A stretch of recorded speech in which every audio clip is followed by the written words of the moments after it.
I was so pleased to see some of the results of yesterday's homework when you went and found some old customers, or an old customer contacted her, and some of you actually set up coffee dates to catch up. And so this is fantastic, and this is exactly why I decided to run Power Surge, teaching you how to recognize and build those lasting relationships is the only way to guarantee that you will have a long and lasting and prosperous business.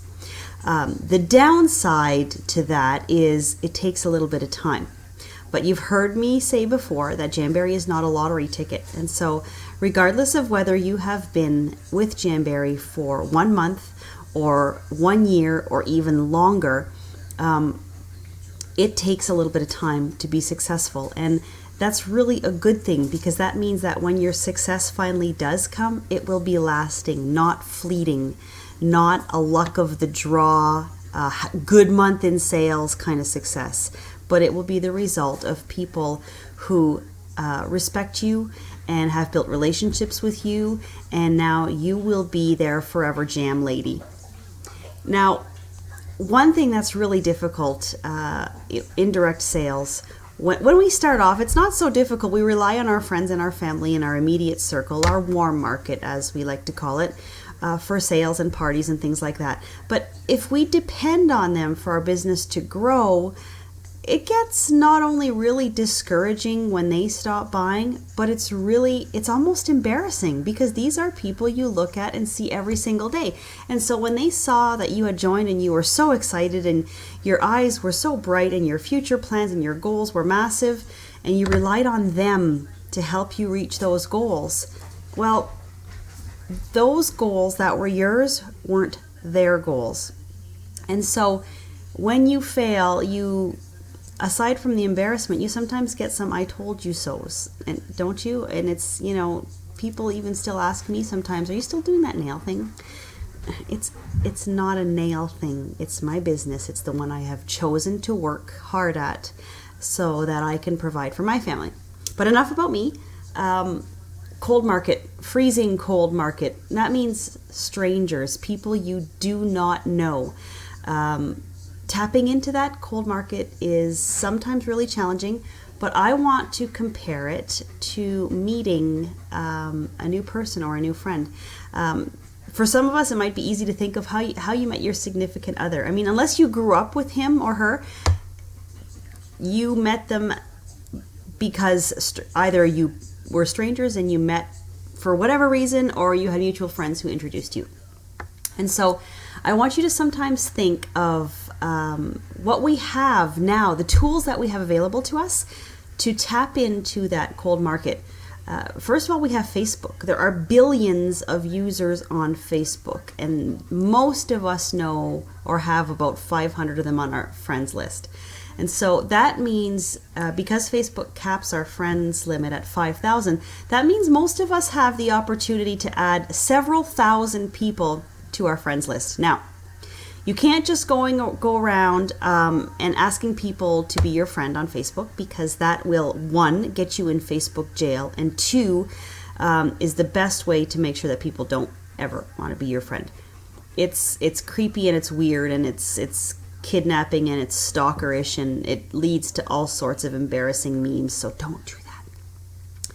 But if Facebook is our best tool for tapping into our cold market, I want you to think of Facebook as a giant bar. Remember back in the days when you used to go to the bar, even if it was just in college that one time?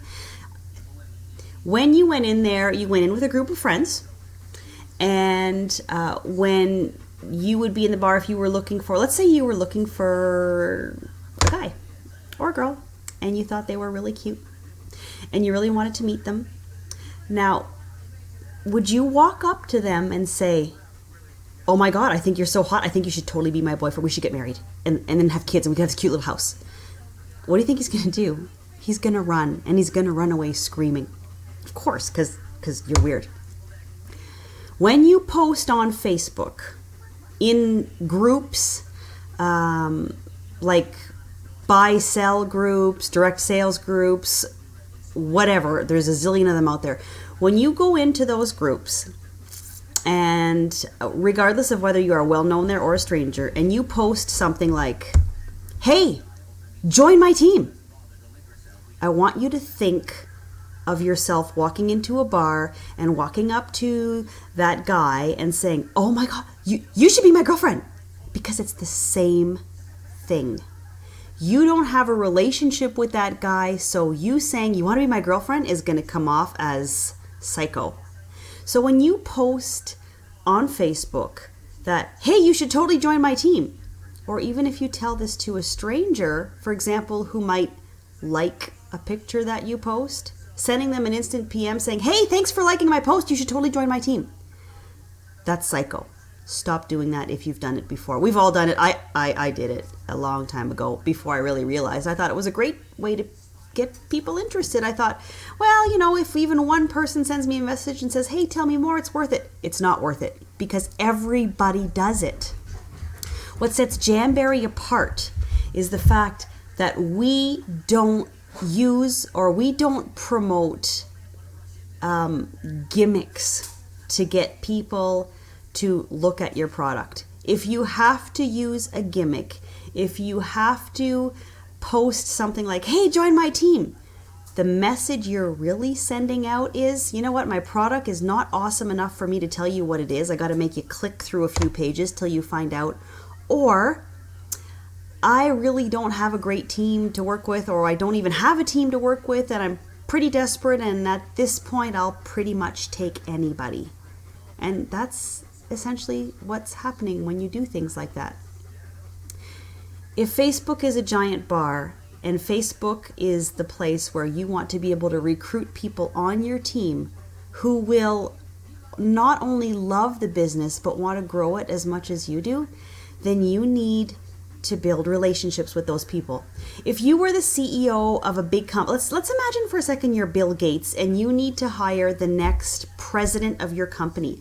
Are you going to stand on a sidewalk and say, hey, I'm Bill Gates, I own Microsoft, you should totally be my president? No, you would not.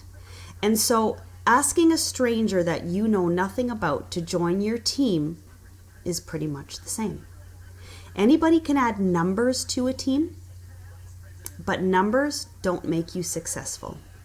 There are just under 150 girls on my team. And I'm going to tell you now that less than 20% are active. That doesn't mean that the other 80% are never going to be active, but that's an industry standard. And some of these people were recruited for whatever reason, but the business wasn't right for them, or they never received proper training, or they didn't really know their upline, sideline, downline, or they just never felt the encouragement that they needed, or they were told this was a lottery ticket, and when they didn't make $1 million in their first 3 months, they figured Jamberry sucks. And so there's a lot of reasons for people in a downline to be inactive. And ultimately, it's up to the upline to ensure that new recruits have the tools that they need to succeed. But even more importantly, before we even invite those people to join Jamberry, it's important that we know if they're right for the business. Not everybody is going to do well at direct sales. That's a reality. If it was something that was easy, the whole planet would be doing it and nobody would be making any money.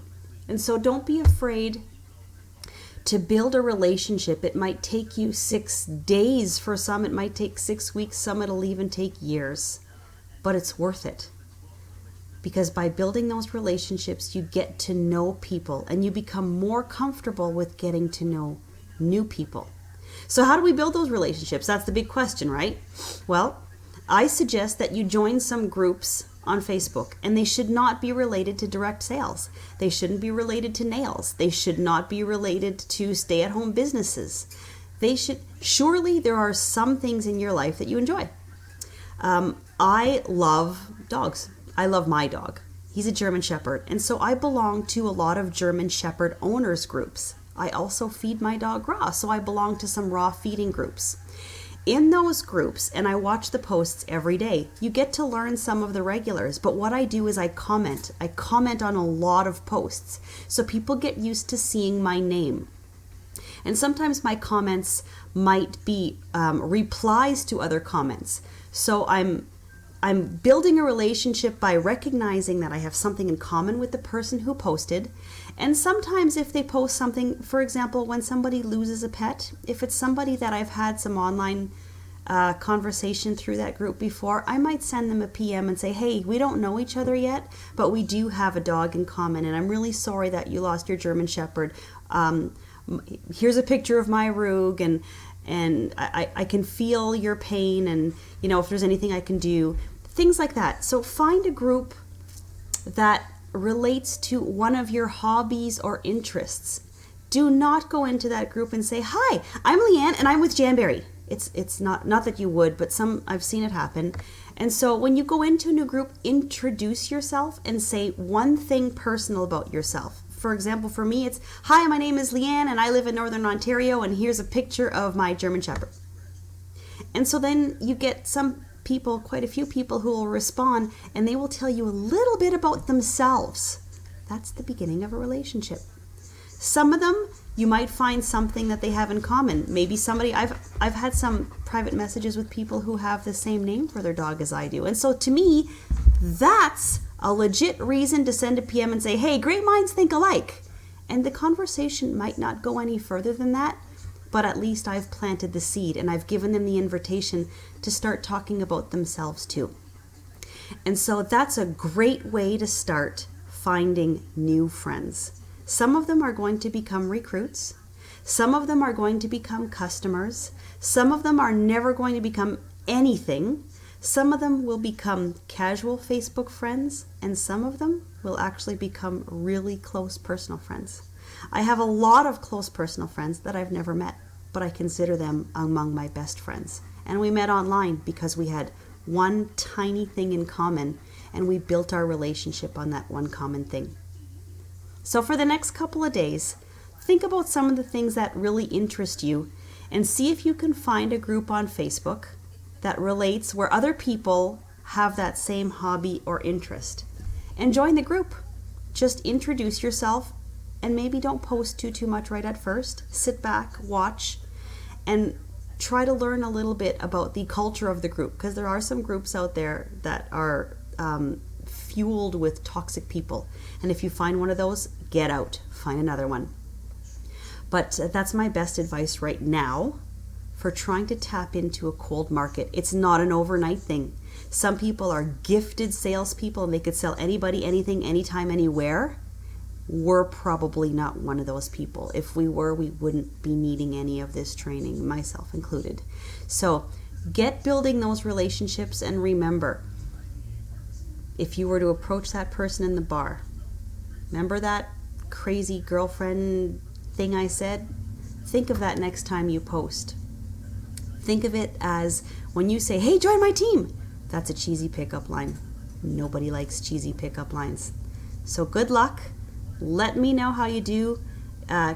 Post if there's any ideas that you have from listening to this, because I think it's something we can really build on, and learning to tap into that cold market is going to be the key to all of our successes. Have a great rest of the day, ladies.